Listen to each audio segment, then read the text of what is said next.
Welcome to All Home Care Matters, the show where we discuss all things home care, with discussions on important age-related matters and topics.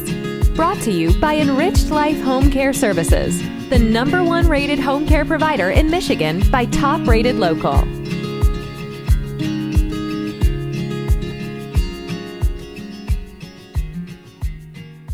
Hello, and welcome back to All Home Care Matters. If this is your first time visiting us here at the show, we want to say thank you for taking time out to be with us today.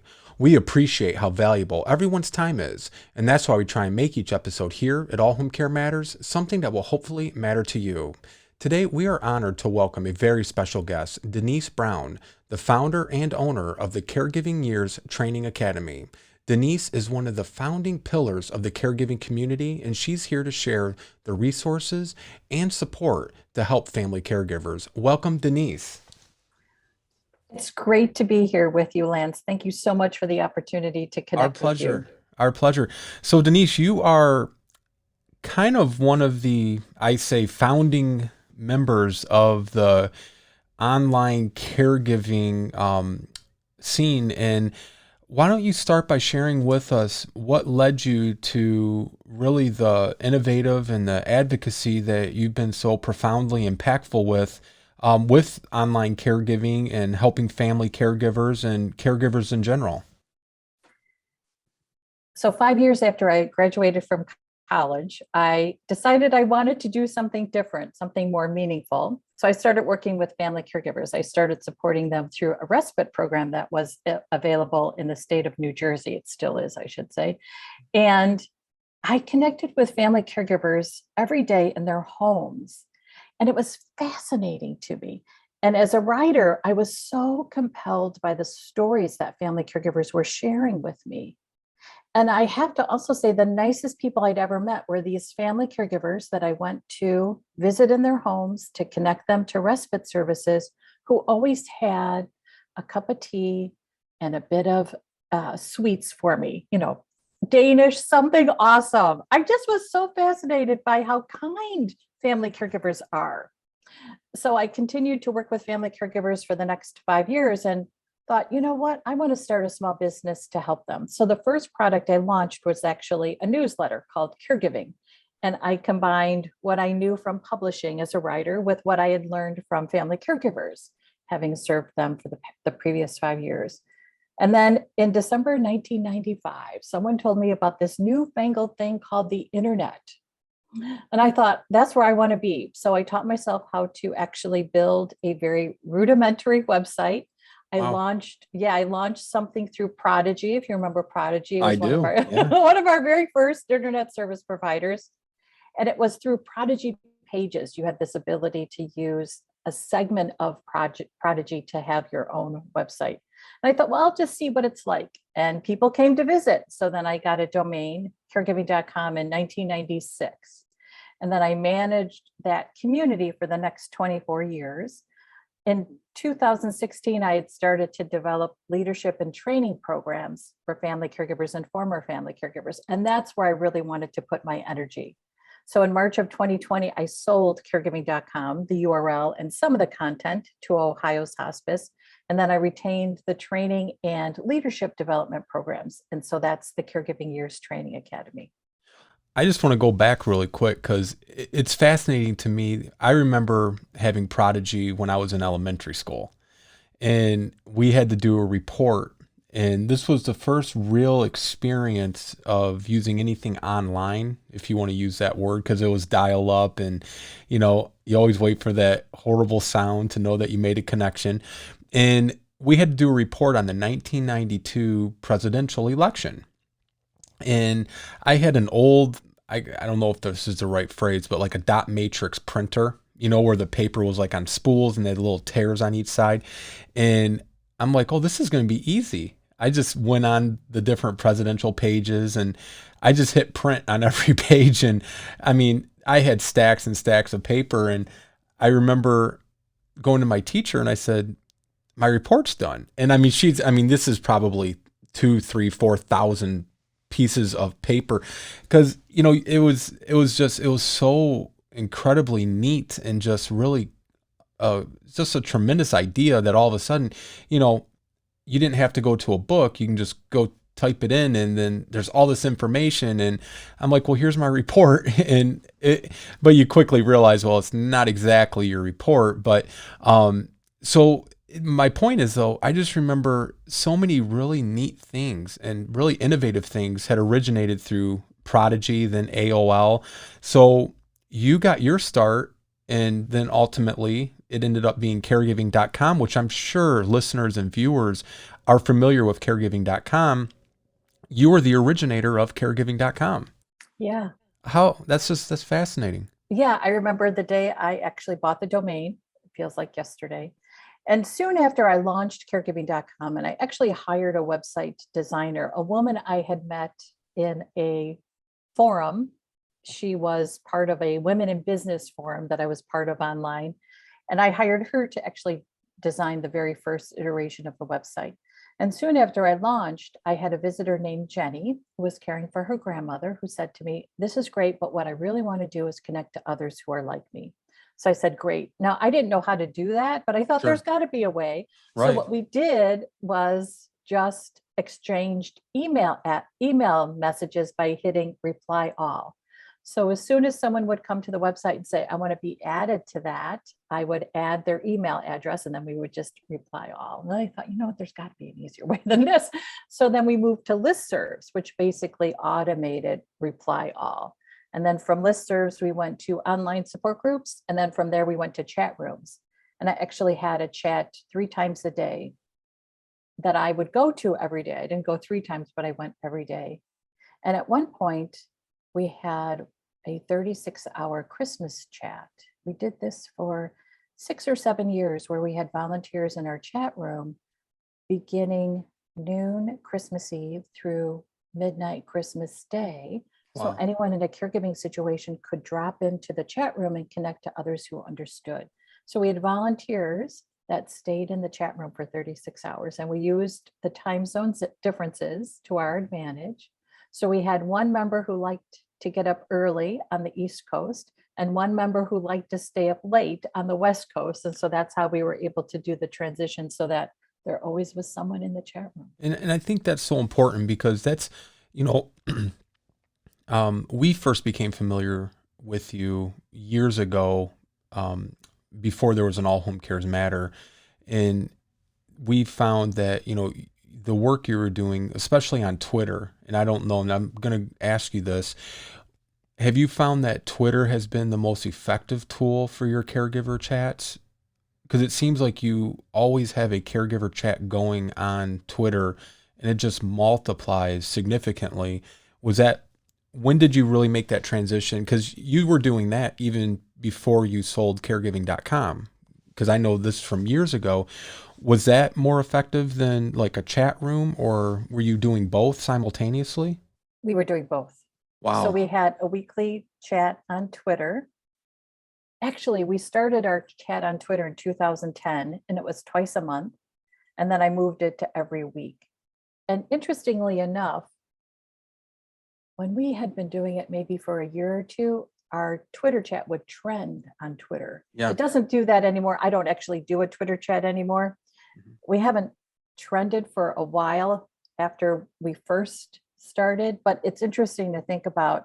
We had that much participation that we were able to actually trend as a topic on Twitter.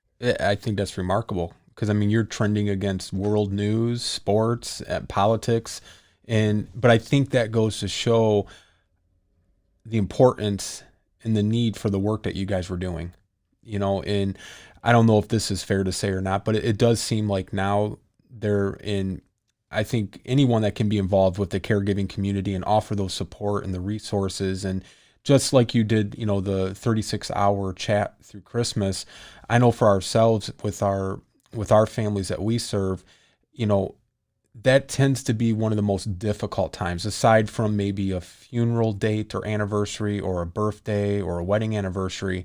Christmas, because it's just, that goes back to the childhood where, families are together and it's all, good memories, fond memories. But when Christmas comes around and that person who's a part of those memory is maybe no longer there, or they are now in a different health situation than they were previously, that's a real emotional and physical toll on these families because, it's like they say, when you lose a loved one, every Christmas, every birthday, every anniversary is always difficult. And they say things, heal with time, but it never fully heals, and it never will. But having that support there, I think, is remarkable, because back then there wasn't, all these groups, and that's where I was going with this. Now it seems like there's almost, copycats, if you will. There's other organizations, other groups that are trying to, and I commend them for it, and I think it's a good thing.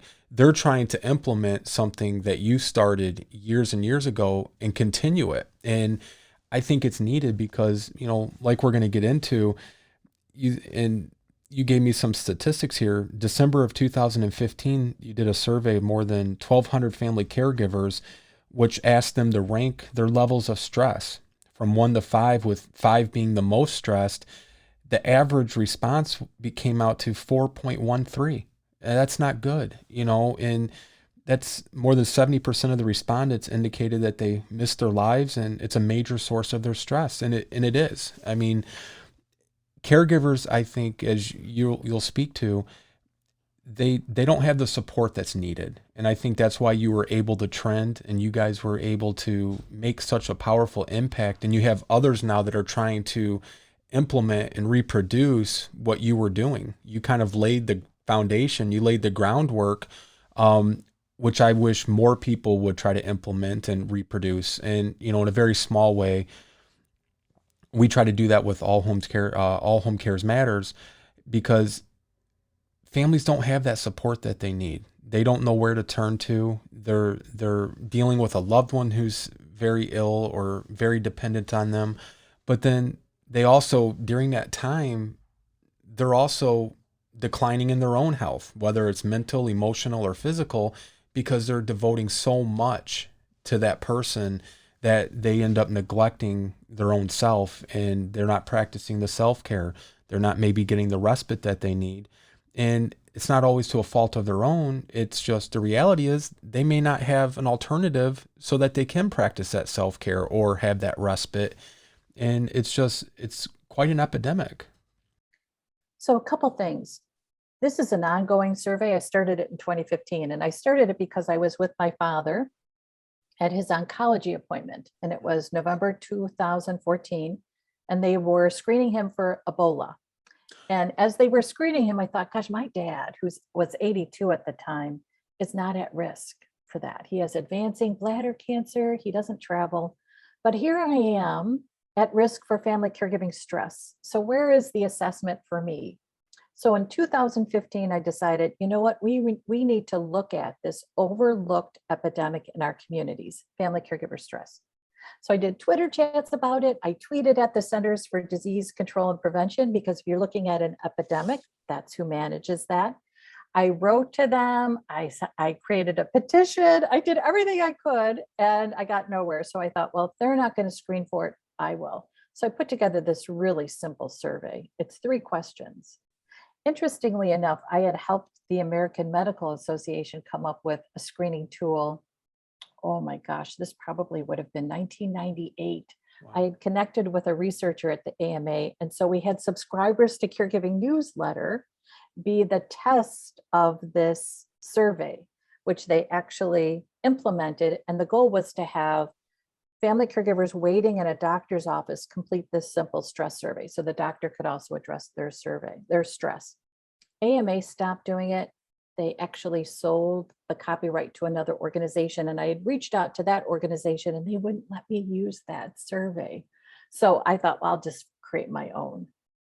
And that's how I started really managing this overview of family caregiver stress. And I wanted it to be a simple tool for a stressed out family caregiver to complete. So that's why they pick a number from 1 to 5 that represents their stress. If it's a number from 1 to 10 and you're stressed out, it's impossible to pick a number. Right. So it's from 1 to 5. And then there's a list of reasons why you're stressed out.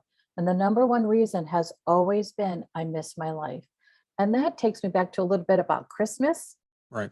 Family caregivers would come into the chat room and say, I cannot wait for this holiday to be over. They were either without family for the holiday because family just couldn't accommodate them and their carees. They were they felt unheard during the holiday celebration. They might have a difficult relationship with a family member because of caregiving. So, in a holiday where you think everybody belongs and everybody feels at home, that oftentimes was not the case for family caregivers. So, they came to an atmosphere that felt like home, and that was the chat room. Wow. Let me ask you this. When you look at where we are as a society from where you started in 95 with, your Prodigy and launching your page, and here we are in 2022, what would you say are the two or three biggest accomplishments that you have seen or that you've been a part of? I would say advocacy from former family caregivers. They are the ones who are changing the landscape. They are out there making a difference because they want the experience to be different for those who are currently in a caregiving situation. I would also say President Biden certainly has really upped the ante in terms of how do we support direct care workers and how do we support family caregivers. And I think that's important. We haven't gotten to where we want to be in terms of legislation, but we got something out there. I think that was a huge win. And I guess just how commonplace the caregiving experience is. When I started and people would ask me, what's your business? They had no idea what I was doing. And I spent years educating people about the family caregiver experience. I mean, years. So now I don't have to educate anyone about what family caregiving is. Although I will say one of my current frustrations is that oftentimes organizations wrongly define the family caregiving experience. And so they define family caregivers in a way that's similar to a home health aide. And family caregivers might do tasks and hands-on care like a home health aide, and they manage the care. They Right. manage family dynamics. They manage the relationship with the doctor. They oversee all that all that a caregiving experience encompasses. They are the ones that pick up the pieces during and after a caregiving crisis. And what people miss is that a caregiving experience is an emotional one. Right. We are overwhelmed by the emotions that we feel. And the prevalent emotion that we feel is worry. So, for instance, on a regular basis, I'll connect to someone who I know is a family caregiver, and they will say to me, what, I'm not a family caregiver. And I'll say, how much do you worry about your family member? And they'll say, constantly. And I'll Right. say, you're a family caregiver. And I think until we have that message out there, that it's an emotional experience, worry is our prevalent emotion, we're going to miss helping as many family caregivers as need our support. Well, and a family caregiver is never truly off the clock per se. Where if you have professional services in the home, when that shift is over, they go home and, they care and they may think about a concern or they might call their case manager or the office and express a concern. But 9 out of 10 times, if not even greater, they're not going to lose a night's sleep over it. But a family caregiver, they may have a completely restless night. They may not even be able to get any sleep if their loved one's living with them or they're in a situation where they have to stay with that loved one through the night. And it goes back to that support. That support is so crucial, at least so, I always say family caregivers need to know they're not alone. We facilitate several caregiver support groups, and that's the biggest thing we try to get across to them. You're not alone. You're not isolated. The support in the caregiver support group, the support is the support you're going to get from the facilitator, but also from these peers that are sitting around this circle or at this table with you as an outlet. You may come in there not knowing anyone that's a caregiver. You start going to those caregiver support groups, you're hopefully going to make bonds and connections with these other family caregivers. So when you have a bad day, Denise, you can call Linda, who you met, and say, can I just talk to you for a minute? Can I just tell you what's going on? Or Linda might just call you and say, hey, just wanted to check in. How's your day going? That little thing could mean so much and make such a difference for a family caregiver because, like you said, at Christmas time, you might have siblings who are at total, opposite ends of what they think should be done for mom or dad. and there's a big conflict there. I mean, we see that unfortunately all too often, and they can't come up with any agreement. One of the reasons why people need to have their living will and their advance directives in place, so it does avoid that conflict between siblings and family. You know, they're not trying to say, well, I'm right or you're wrong. This is what mom wanted. This is what dad wanted. There's no discussion. It's already settled. And, you know, these family caregivers, they do have so much worry, so much stress. And all too often they feel like no one cares, or there's no one they can even talk to or reach out to for that outlet. And that's the hard part, you know, because, you know, all too often it can be a very thankless job, and it's an unpaid job, and, you know, it's an emotional, physical, and mental drain. And I would say that it's feeling misunderstood is that is Yes. what leads to our feeling of loneliness and isolation. Oftentimes when people talk about when outsiders, forgive me for saying that, but when Yeah. someone who's not in a caregiving experience talks about the loneliness family caregivers experience, they think it's because we're not reaching out to support. That's not what it is. We're reaching out and not feeling understood by our day. Oftentimes, you might reach out to someone who you think, okay, this is a close friend. I had a terrible day. I'm going to tell her what happened. And then she'll jump in and start to fix you. We don't need to be fixed. We are doing everything we can. We need to be understood. Yes. And oftentimes, what you feel in a caregiving situation is this search for feeling understood, because so many people just want to jump in and fix you. One of the things that I did early on caregiving.com was make sure that it was family caregivers who blogged, because I thought if it's a doctor who's telling us about our caregiving experience, that is not something that is necessarily relevant for us. It has Right. to be someone who's in a situation talking about what that situation is like. And so when people would come to caregiving.com, they would say, oh my gosh, I feel completely understood, because they were reading what it's like from someone else's perspective. I had one blogger who would say to me, she would read every day what the bloggers would write. She would say, you know what? When I've got my head in the washer machine, I feel so much better because I know someone else is doing the same thing. I'm not the only one. Right. And that was really comforting for her. So the other thing I did then was elevate not only our family caregivers bloggers, but the presenters. And so we would do a national caregiving conference where the presenters were family caregivers. I'd been to so many conferences where, again, I would sit in the audience and I would hear researchers tell us about our experience in a way that I thought, but that's data, but I'm not sure that's actually relevant.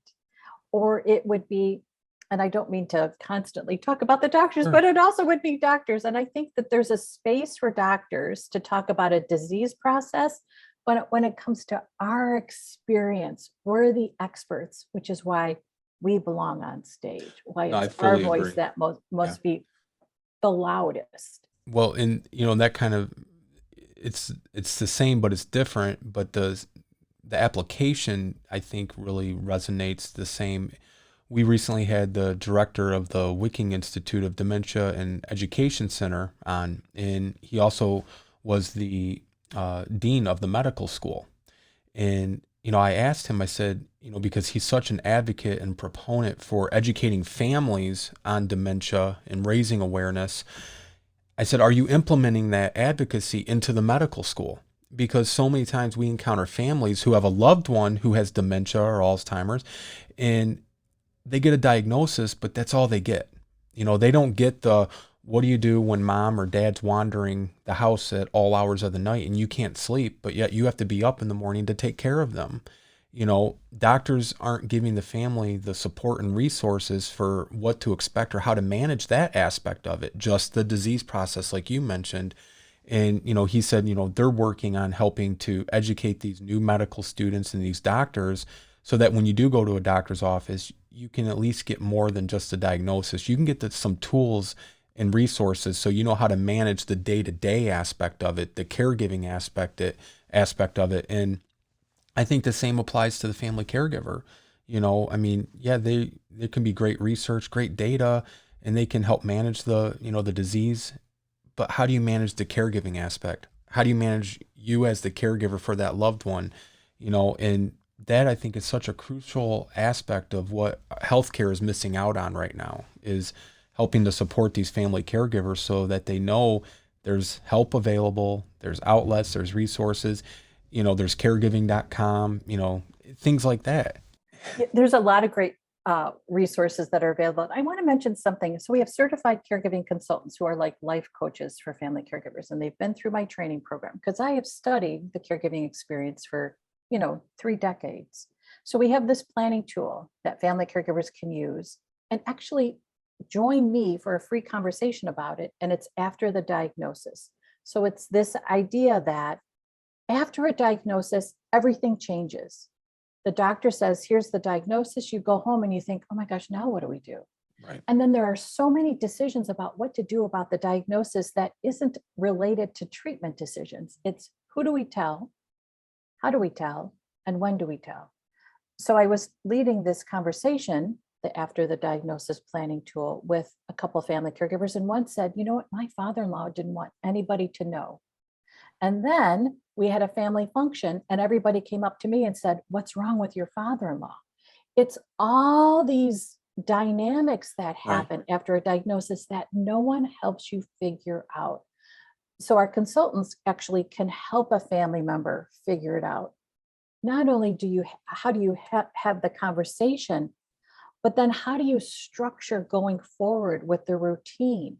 If you have the conversation early on, it makes it feel more manageable, especially because, again, the emotional impact of that diagnosis impacts everyone. And in a family caregiving situation, you want to always feel like, I have to be strong. I don't want my carrier to see that I am upset by this or I am overwhelmed by this. So you need your own support separate from the support for your carrier. Yeah. It's critical that you have a place to talk about what it's really like with someone who gets it. I agree fully, because again, it goes back to isolation, trying to explain it. I equate it to marriage counseling. It's hard to go talk to somebody about marriage counseling who's never been married.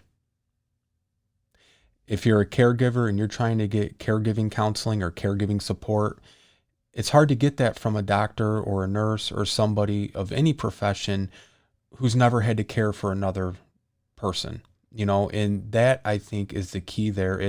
You've built a community of people who have all been there and done that. And, you were in 2017, you were recognized as an influencer in aging.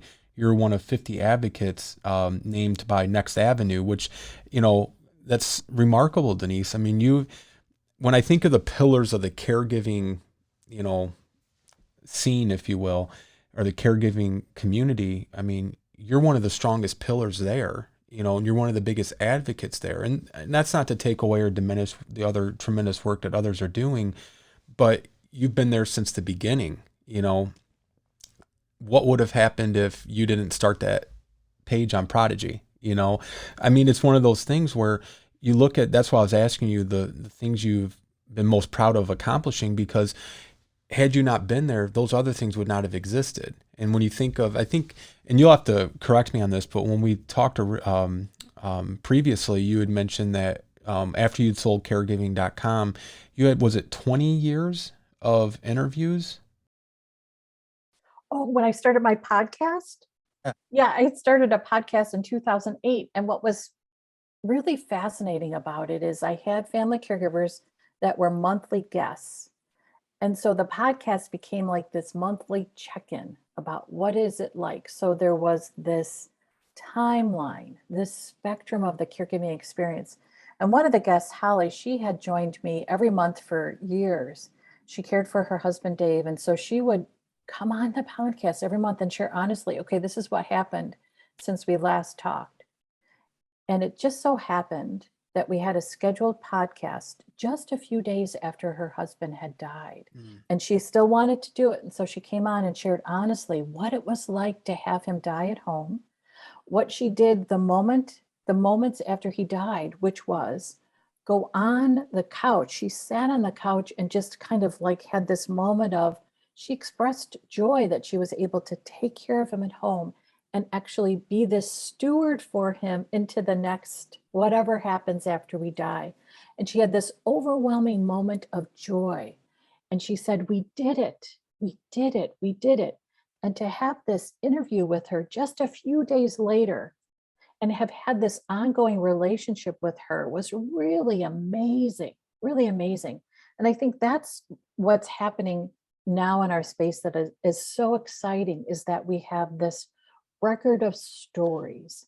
And the stories are so important for us because there's so much. It's the reason that I was drawn to family caregiving is because of the stories. And if you think about all the elements of a good story are there in a caregiving experience, there's drama, there's mystery, when will the doctor call us back? There's Right. comedy, sometimes there's romance. I mean, it's amazing. And then to have these oral records, so to speak, through podcast of the stories of family caregiving, it's really just tremendous. Well, and I think, yes. And also, I think other caregivers who are going through similar situations, they can learn from those experiences. Anything that might have worked for her and somebody's listening to it, they say, oh, I didn't think about that. Maybe I'll try it. Or, just to have the story to know, again, I'm not alone. I'm not the only one going through this because, often, and, one story I've shared before was, we had a lady come into one of our caregiver support groups who had been friends with the same lady for, 30, 40 years, all the back to elementary school and through adulthood, and they had grandchildren at the same time. And just that's a great trajectory of a friendship. Not many people can say they have a friendship that long. And this particular day, she was just devastated, just absolutely, devastated and grieving. And, we asked her, well, what happened? And her friend basically, in a way, broke up with her, if you want to use that phrase. And she said, because I can't go out with them, because they would always do a couple's night to dinner and a movie on the weekend. And she says, you never have time for me, all these things.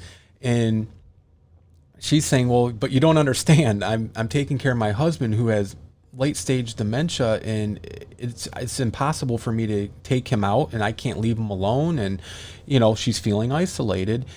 And her friend basically didn't want to listen to it. And the only thing I could offer was, don't be too upset with your friend because she can't understand it because she's not going through it. She's acting off of emotion. She can't experience or empathize too much with what you're experiencing because, and hopefully she'll never have to, but she's never had to go through this with her spouse, and hopefully she never will. And she said, that makes a lot of sense. So she wasn't as upset with her friend as she was at the beginning.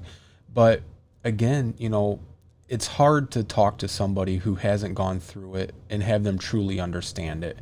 If you break a foot and I'm telling you, oh, it hurts so bad and it's hard to walk, you can imagine it probably is, but you don't really know what the pain's like and how difficult it is if you've never broken a foot, and it's very similar to caregiving. So I think the more support we can insulate these family caregivers with wonderful resources like you provide, the better it is for them, so that they also may not be as upset or feel as slighted as this lady did when her friend basically said, if you don't have time for me, I don't have time for you, and I think it's a very shallow way to approach a 30, 40 plus year friendship. But, it's hard, when you're caring for a family member and looking for help, or even caring for a parent, Now, So I just yeah, want to mention something. So that's grief. So your support group member was grieving the loss of a friendship. yeah, And so we think about loss at death, but the reality is the loss during caregiving begins when you first notice that there's something wrong with your caree or at the time of diagnosis. So I think about as that is the first loss, and then you have these secondary losses, including losses of relationships. It's one of the reasons I developed this free tool. It's called a daily healing plan. It's this opportunity to say, I'm healing through the loss of a friendship with support from my support group so that I can come to a place of forgiveness of my friend. But I think it's important that family caregivers know that they are grieving throughout their experience and they deserve support for their grief. That grief doesn't just happen at death. Grief happens from the very beginning and throughout our caregiving experience. and it hurts. What your support group member was sharing her pain about another loss. And I will also mention that we get tired of the losses. So I think about compassion fatigue as this umbrella term. We have to get specific about what we're weary of, and we get weary of grieving during caregiving because we have all these losses, including the loss of a dear friend over 3 decades who just couldn't really manage it. She just couldn't manage her own grief. And instead of just saying, this is so hard for me, I just feel this for you, I don't know how to support you. And instead of saying that, she just said, I can't be bothered. And that is heartbreaking. Yeah. That is heartbreaking. Now, in 1997, you started, and this is an ongoing project for staging the family caregiver experience. And you call it the 6 caregiving stages. That's a foundation for your training programs and caregiving master classes. Share with us what that stages are and what the foundation is and how that helps family caregivers. So I had visitors to the website regularly asking me the same questions. And I thought there's got to be a way that I can answer these questions, like why me, why now, what now, in a way that could be helpful for anyone. So I started thinking about how we stage Alzheimer's disease, and I could see the comfort that those who were caring for a family member with Alzheimer's received from this idea that, okay, I get why this is happening now, and I see what I can prepare for in the next stage. So I thought, okay, well, let's see if we can stage the caregiving experience. So I came up with 4 stages initially, and I posted it on the website. People gave me feedback, and then I added 2 more stages in 1998. And it's this idea that we can look at the progression, not only of the experience, but of ourself. It's this knowledge that who you are when caregiving begins isn't who you are when caregiving ends, and that's okay. It's also this very realistic picture of the normal emotions you're going to feel during your caregiving experience. We are so hard on ourselves when we have impatient moments, when we are angry, when we are feeling resentful, when we're flirting with bitterness. And it's important to know that those are normal responses to a really difficult experience. And I also think it's helpful to know that we're not making it hard. It is this hard. It is this hard. So the stages start from when you expect you might be helping someone in the family at some point. And the reality is we are all expectant family caregivers, and then moves into the 6th stage, which is the Godspeed caregiver. And that's typically a couple years after a caree's death, where we start to feel like, okay, I've got my land legs again. I've closed out this caregiving experience. I have an insight into what's next for me. When a person first discovers, because sometimes it surprises us and we're not aware of it. Sometimes you can see it coming. Other times, all of a sudden, it's, oh, mom needs our help. What's the 1 or 2 pieces of advice you give to a brand new caregiver as soon as they discover that they're finding themselves all of a sudden in the family caregiver role? So there's actually keywords in each of the 6 stages. So I think of the first keyword as ask. And it's so important to get used to asking from the get-go. And it's asking questions, it's asking for help, and it's asking for ideas, suggestions, possibilities. I think as family caregivers, all of us need to be asking anytime we connect with a healthcare professional, what resources can help my caree? What resources can help me? And even if a healthcare professional says, oh gosh, I don't know, if all of us are asking, at some point the healthcare professional is going to say, oh my gosh, we need to put together a list of resources that can help a caree and a family caregiver. So I would say, think about what can you ask? What information can you receive? And then the next keyword is to find. Go out there and find what could help. It's also about releasing this idea that you're going to fail if something you find doesn't work. So experiment, try it, see what happens, gather information about using a resource or a service, tweak it, adjust it, change it, stop using it, try another one. I will also mention that that's exhausting, but take a break when you need it, but don't give up. So ask, find, and then the third key word and the third stage is receive. Receive for yourself. During a caregiving experience, when it gets so intense, we are looking down, right? We're looking down at what needs to be done. We're looking down at doing it. We're looking down at our schedule. Look up to receive, receive. Receive your own graciousness, right? Be generous with yourself around. It's okay that you had a rough day. It's okay that you had a bad day. You can keep going. So similar to the daily healing plan, there's a daily recovery plan. And it's this idea that we have to take a few moments for ourselves after a bad day, after a crisis, after a particularly difficult situation. I was talking to a family caregiver, a former family caregiver actually last week, and she talked about what it was like after difficult days at the doctor's office with her dad, when they both received difficult news about his prognosis. And then she would go to work the next day as if nothing was going on. You need a recovery plan after those doctor's visits because Right. that's really tough. It's really exhausting to put up that public face with your caree, which is, we're going to be okay. We're going to battle through this. We're a great team. And then you privately go off for a few minutes and just sob because it's so hard. We need a recovery plan. We need to be able to say to ourselves, I'm going to just take a few moments and receive what will help and support me. Did you find that the family caregivers who were caring for a loved one who may not have been the easiest to care for, would your advice be different for them versus somebody who's caring for, a sweet, loving, grandma type figure versus maybe somebody who's very almost bitter, and in denial? I think it would be such a different caregiving experience. And I would imagine, would the advice be different for the two different situations?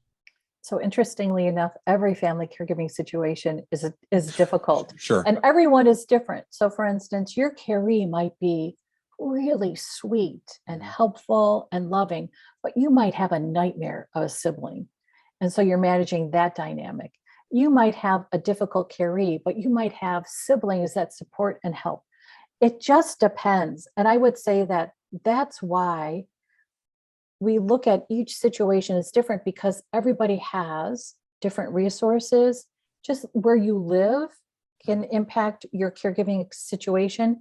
The finances can impact the caregiving situation, your caree's finances, your finances, whether or not you have little kids, older kids, whether or not you have kids, whether or not you work for someone, whether or not you work for yourself. There are so many different variances in a caregiving situation that I think when you look at the full picture, you see that everybody has a challenge. And I wish it were easier for everyone, Right. but there's just a challenge, I think, that everybody is trying to work through. And the challenge is going to be a little different depending on the situation. Well, in that, you touched on it too, with the sandwich generation, that adds a whole different dynamic into the family caregiver. Because, if you have younger children still at home, which, most adults who are caring for an elderly loved one, now that they're living longer, the sandwich generation, I forgot what I saw recently. I think it's 60% of the sandwich generation is, now caring for a loved one. And so you have those two. So now you're being pulled into your caregivers for your parents, but also for your children. And, I just don't think people understand when you say, oh, I'm a family caregiver. And that's why I wanted to ask that question, because you just rattled off all of the nuances and specifics that, it's not a one size fits all for a family caregiver, and day to day could be a different experience for the same person you're caring for. I know we had somebody who, was a family caregiver, and, their loved one was very, very defiant, very, very negative, but that person was the only person they had to provide them with care. They could not go out and hire a home care company. They would not go into a facility. And, this poor person just, I mean, it was an emotional, verbal, and psychological abuse day in and day out. It was never physical, but that still was a horrible abuse that they would have to endure. And they're trying their best to care for this person. And it's just hard to find an answer to help make their experience easier when no resources would be able to supplement their care for their loved one. And it was such a tragic situation where, I just think, if it was a nicer person, more positive, more appreciative, um, it would have at least helped make a little bit more of a difference rather than having to go into that, I call it carnage, day in and day out, having to care for this person who, didn't have an appreciation. It was just a sad situation. And I've always wondered, what would the resources have been for that person? Because I know the family member tried having their pastor talk to them, multiple surgeries where, the doctors would try talking, the nurses, and just nothing ever broke through. And this person just was at their wit's end. So, a couple suggestions, and that is I think we focus so much on our carry needs to do this, needs to receive this help. And so all the conversations go to the carry. And I would have loved conversations with the family caregiver around, okay, what's right for you in this situation? You matter. Your quality of life Right. matters. What can we do for you? And then to really have a conversation around what's keeping you in this situation? What's keeping you thinking that this is your only choice? How can we help you receive a different choice? How can we support you and maybe your guilt around making a different choice? I think sometimes there's this message out there around giving up our life. Caregiving is not about giving up our life. And you could see that in the stress survey. People felt like they gave up their life, which was Right. the source of their stress. And it's not about giving up our life. It's this idea that we can keep a life during a life of caregiving.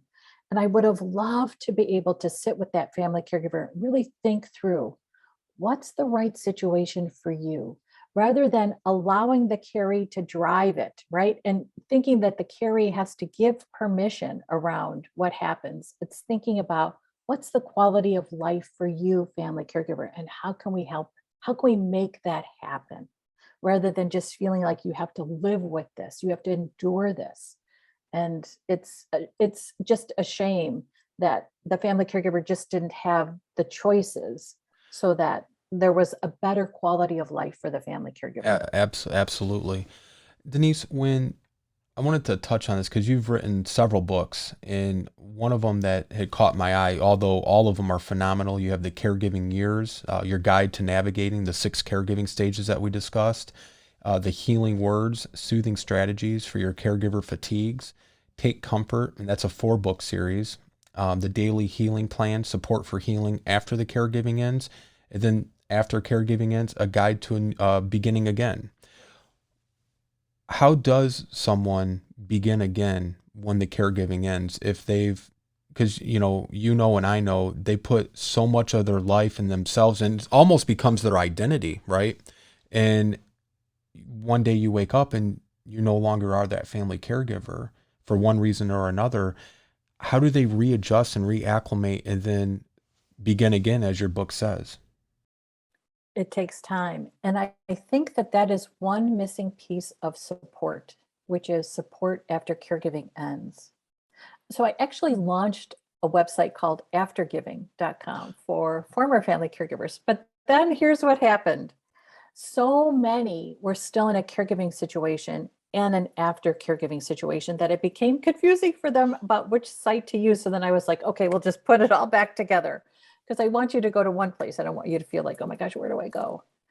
It's this idea that we need to give ourselves time. And sometimes after caregiving, time feels like the enemy, which is just ironic because during caregiving, you feel like you never have enough time. And then after caregiving ends, you feel like you have all this time. And what do you do with it? And then you might have that financial pressure. I've got to get out there and get back to work. I've got to Right. really start making money. There's all this pressure after caregiving ends. And I think we need to really look at what are the programs and services that can help after caregiving ends. Because we want former family caregivers to arrive in their own future in their best shape possible, financially, emotionally, mentally, physically. So I think about a couple really significant moments after a caree's death. And one of them is the day that the medical equipment supplier comes and removes the hospital bed. It's this moment where you see the void in the home, which brings it back to you. Oh my gosh, it's all different. And Right. there's so much courage that has to happen after caregiving ends. And I wish that we had better support in place for those former family caregivers. So, for instance, the moment when the medical equipment suppliers come and then just nonchalantly remove the equipment, I wish there was some support for that family caregiver in that moment to really honor what they did, because that hospital bed represents so Right. much. Yeah. And then it's gone. And then you're left with this void. And it's the void in the day, it's the void in the house. And then it can feel like there's a void in support because you might go to a grief support group, but you might feel like, but I need to connect to former family caregivers because my grief feels a little different. So we do a beginning again retreat every year to help Okay. former family caregivers reconnect with support that's right for them and to actually find closure around their caregiving experience, to take time to reflect on all that happened because we don't have time during caregiving to reflect on it. And then Right. all of a sudden, it's all these memories because we have time and all these regrets that we start to really second guess how we did and when we did and why we did. And this idea that we can be in good company after caregiving ends, I think is so important and so needed. Well, and something else that you established, which I think is remarkable, and you can correct me on the details, but you have a program that helps former family caregivers launch their own businesses. Why don't you speak and share what that is? So that's our certified caregiving consultant training. And that's for any former family caregiver that wants to basically become a life coach for family caregivers.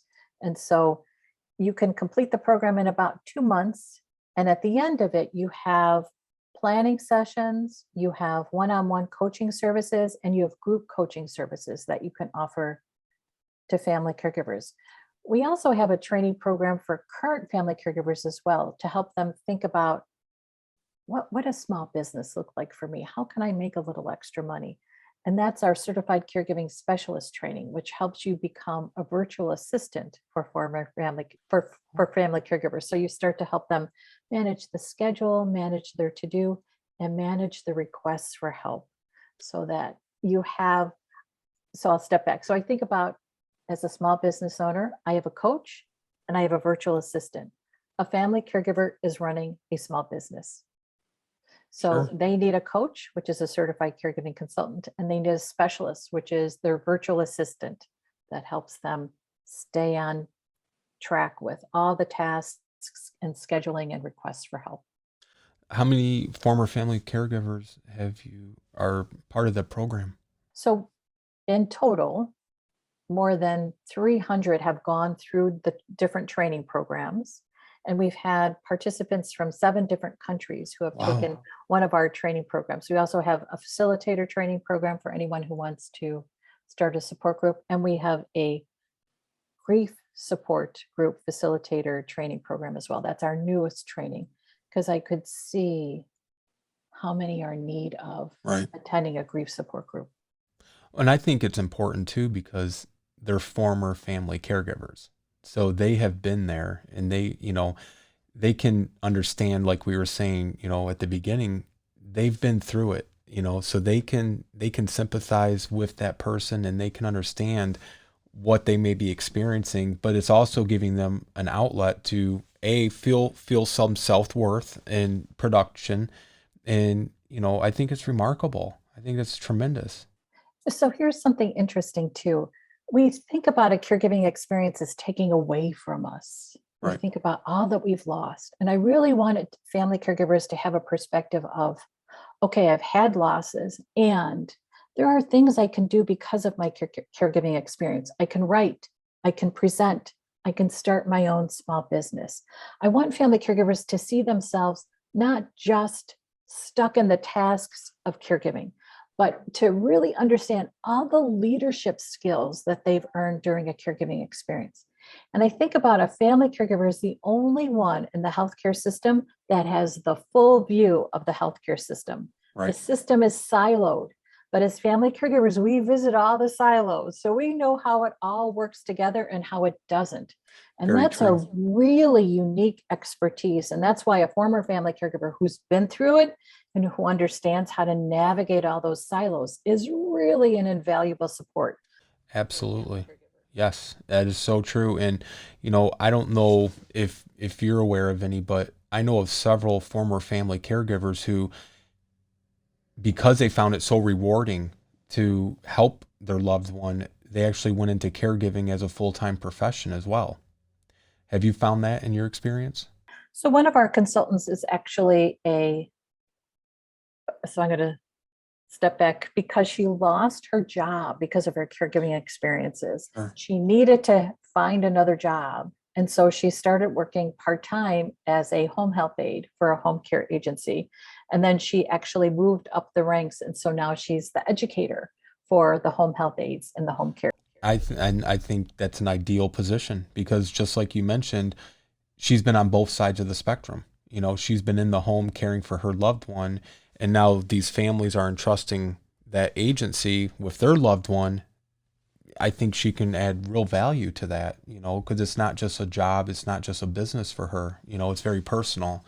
Um, Denise, I just really appreciate all of your wisdom and information you shared with us today. I think it's remarkable, and like I said, you were one of the original pillars of the caregiving community.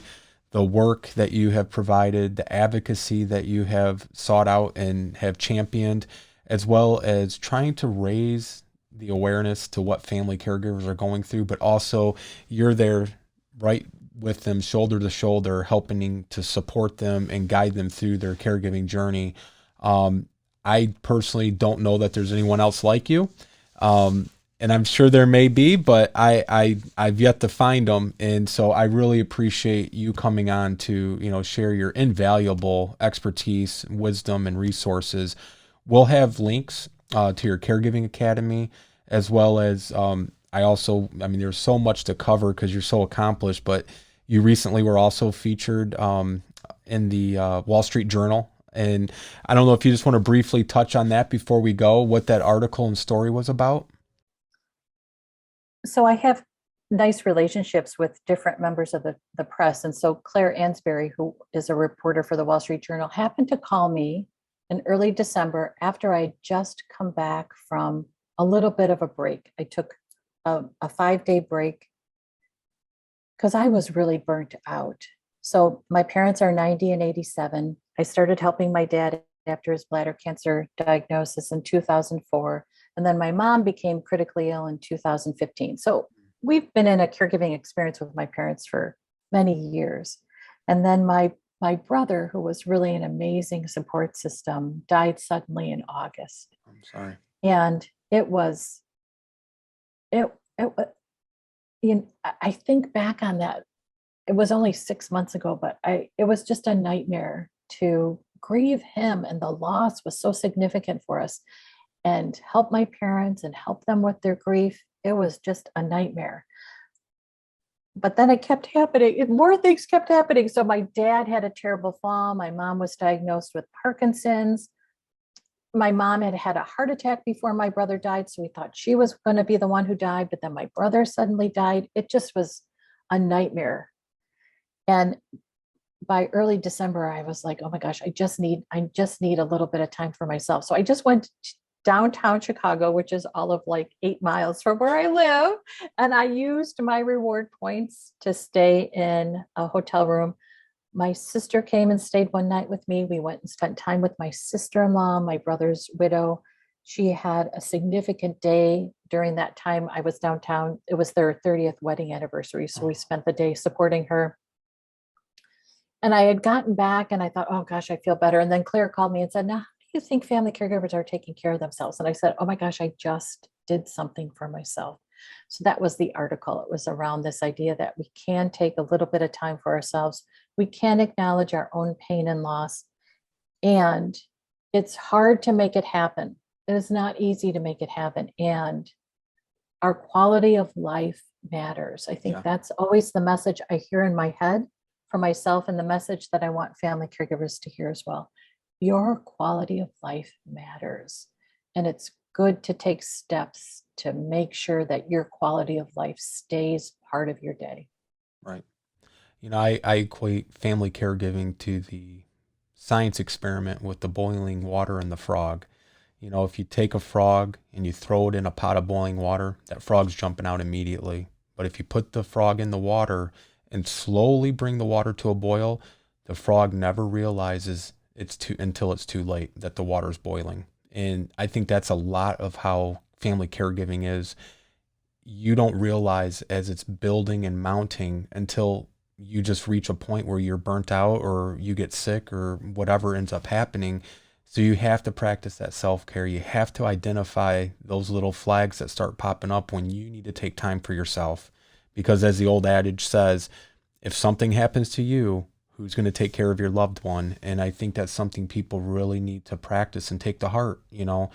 Identify your limits and don't cross them, and take time when you can so that you can recover and take care of yourself. And if I could mention too, we have a future. And our future begins today with taking just a simple step that is part of what you do to take care of yourself, because you deserve to arrive in your future, again, in your best shape possible. So the message is we want to take care of ourselves so we can be the best family caregiver there is. And we take care of ourselves because we deserve a good future. Yeah. We deserve it. And we can give it to ourselves. And with the right support and resources and help, we can make it happen for ourselves. Yes. And you're not alone. Yeah.